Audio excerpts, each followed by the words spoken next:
This week I've got some tips and tricks on titles, B-roll, zoom cuts, and making it look like you've used two cameras.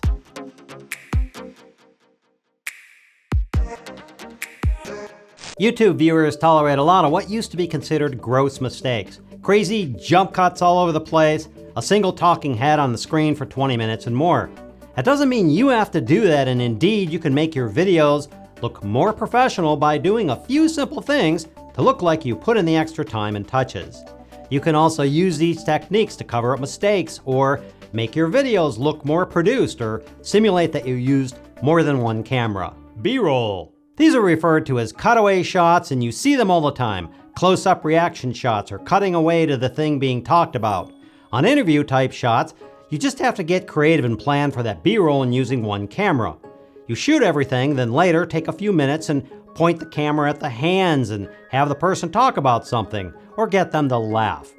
If they are talking about a product, have them hold the product and shoot a close-up of them handling or using it. These cutaway shots keep the viewer interested in what is being talked about. For your YouTube videos, when you're done shooting whatever it is you're shooting, just reset the camera to a new closer position or use a longer lens and get some close-up. It makes you look like you used two cameras. If you're doing a product review, just move the camera or use a longer lens and handle the product close-up, and you'll be able to use that in your video. The best cheat out there is to use stock footage. As long as you stay in context, you can find a ton of stock footage at places like Video Blocks. I think they now call it Story Blocks or something. It gets expensive at something like $149 a year, but apparently I am stupid and continue to spend way more money on my YouTube channel than I will ever make. That, and since I do a ton of personal and paid projects, it ends up paying off in the end. Zoom cuts. Normally you set up two cameras right next to each other, one filming a closer shot and one filming a medium shot. This makes an editor, or you, happy, as he or she has two choices to cut to, and it keeps the video visually interesting. With one camera, there's two ways to do this. You can stop at a good point, zoom your lens in for more important points, do the next part and zoom it back out, knowing you will make a hard cut between these two shots. The other is to do a crop in post. There's this idea that you must have 4K camera to properly crop in on shots for a 1080 video, and that's just nonsense.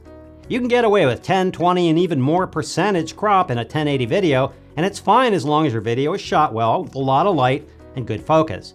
I've done this for years, and much to the ire of my subscribers, have tested the limits of a zoom shot. I purposely ramped up more and more zoom shots until people started leaving comments and said, "Stop!" I wanted to know how much they would tolerate. For me, the perfect zoom shot is done when making a point, and after the zoom, it should continue for at least 5 to 10 seconds or it gets too jumpy. If you do it right, the viewer won't notice. It will add a bit of professionalism to the video, and it's great for covering up mistakes. Here's the wrong way to do it. For me, the perfect zoom shot is done when making a point, and after the zoom, it should be at least 5 to 10 seconds zoomed or it gets too jumpy. If you do it right, the viewer won't notice, and it will add a bit of professionalism to the video. Ouch. I would do something more like this. For me, the perfect zoom shot is done when making a point, and after the zoom, it should be at least 5 to 10 seconds zoomed or it gets too jumpy. If you do it right, the viewer won't notice, and it will add a bit of professionalism to the video. After I shoot my video, I usually zoom it up to about 5 to 10% in scale so I look framed properly. On my zoom shots, I add about another 10%, 15 at the most for a zoom shot. I've added as much as 50% and no one has really noticed. The other trick in these zoom cuts is not just adding a 20% zoom to them, but aligning the zoom on the point of interest. In my editor, I decide where I will cut the zoom to and out. I add my zoom, then I add a cross dissolve between the shots. Then I align the zoom with my eyes, remove the cross dissolve, and I'm good to go. It just looks better when the zoom occurs, as that's how an extra camera would look if it were framed properly. These zoom shots are a great way to keep the video visually interesting. Make points, intercut between shots are my favorite, cover up mistakes. Shoot twice. This can be a pain, but it's not that hard, especially if you're going off a script. You shoot the episode or interview twice, once in a medium length and then once in a close-up length.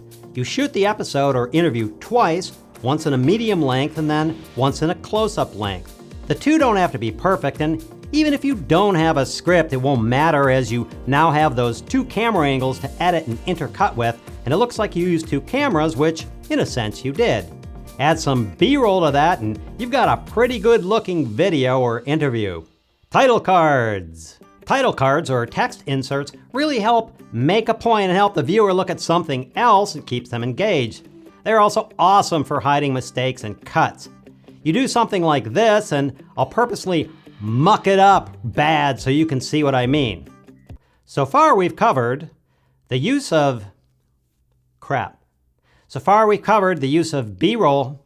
So far we've covered the use of B-roll and stock footage, using zoom cuts both with re-recording using a different lens and zooming in post, shooting the video twice and using those to intercut in the edit, and the use of title cards to engage the viewer and hide mistakes.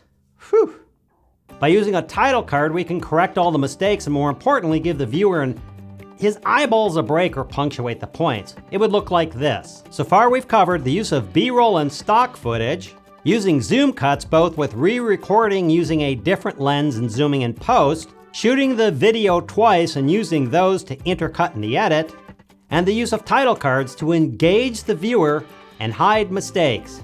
The other tip is once you design these full screen title cards, you can reuse them by simply zooming them down about 50% and having them slide in and out of the video for yet another effect. These are just some of the simple tricks and tips you can do to up the quality of your videos. They help you cover up mistakes, add visual appeal, they keep the viewer interested and engaged, and make your videos look more professional. For more weekly content to help improve your videos, please click that subscribe button. I hope that helps. Thanks for watching, and we'll see you next time.